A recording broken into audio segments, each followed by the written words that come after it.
right, so Rings of Power. Thank you for not being another Hobbit trilogy like I kind of thought it might have been. Good job. Yeah, exceeded my expectations. I'm not 100% sure if that's because I gave myself extremely low expectations because I didn't want to be disappointed. I'm pleasantly surprised. We haven't seen any rings yet, despite the name Rings of Power. We'll see. Galadriel starts with one sentence. Nothing is evil in the beginning. And I must say, the series isn't either. It's actually pretty decent. Wow. Amazon, wow. You actually can deliver.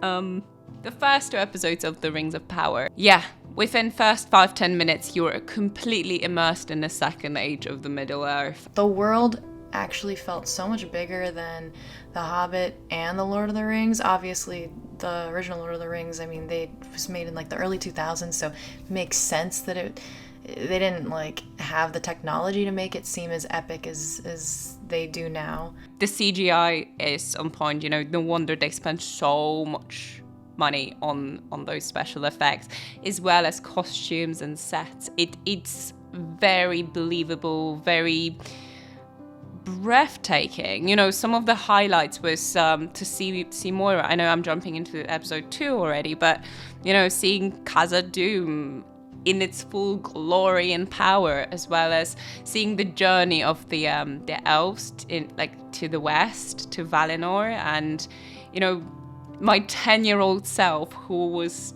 dying to see things like that in Lord of the Rings was just completely satisfied and completely sold on some of those little highlights that I actually didn't know I wanted to see, but it was breathtaking. There's a lot of stuff that's very familiar and you're like, oh yeah, this feels like Lord of the Rings, but I mean it would make sense because it's in the world of the Lord of the Rings, and it still manages to just like be its own thing, which is good so far.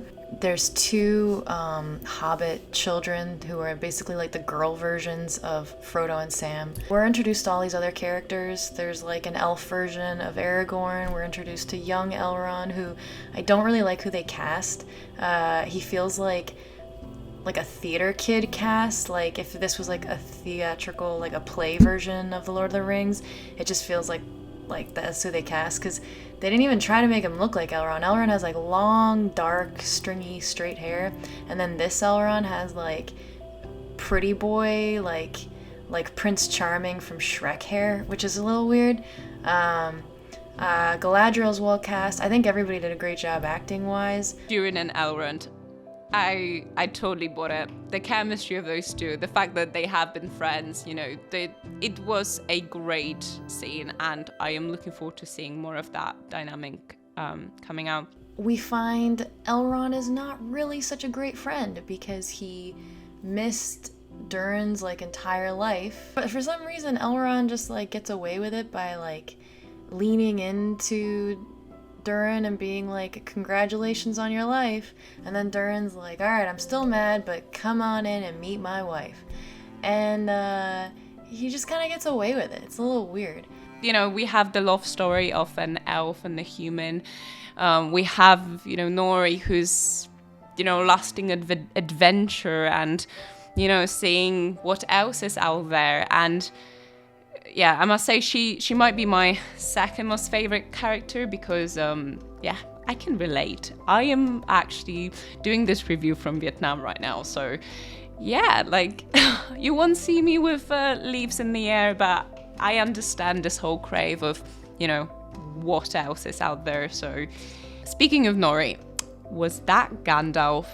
Can someone please save me from my misery for another week? And please tell me that was Gandalf, because if that's how Gandalf arrived to Earth, Middle Earth, what an entrance, right? I have a feeling it's actually not Gandalf. I just feel like it's actually Sauron. I don't know why. It just seems like it would be. Could be wrong though. Maybe it's not even any of those people. Maybe it's like a totally new character. So my most favorite character of all time in the whole Lord of the Rings was always been Galadriel. So when the cast of The Rings of Power was announced and Moyford Clark was cast to play Galadriel, I didn't feel nervous at all because I knew that she could deliver a great performance. But with someone like Galadriel, you do want to... you cannot just replicate Kate Blanchett's performance, but what she managed to do is to not only bring Kate Blanchett's sort of gracefulness and delicacy in some moments, but also make her own sort of character and sort of see how it roots into what Galadriel later becomes, the Lady of Lorien and stuff. I'm really glad that the orcs, from what I've seen, are actual people in costume. It's not CGI, like the Hobbit movies. It just really does a good job of, especially in the beginning, and then with all the Hobbit stuff, it just captures this magic. And reminds me a lot of 80s and 90s fairy tale movies. Like, there's something that reminds me of Willow. There's something that reminds me of, I don't know, other things. Kind of like the Goonies a little bit even. But, not like an Americanized version. It's still very charming. Sorry, let's not forget about the score by One Grade. Barrett McCreary. I loved it. Thank you so much for making me immersed within the world by bringing in Howard Shore's delicacies. Am I going to watch episode 3? 100%. Okay, see you next time, folks.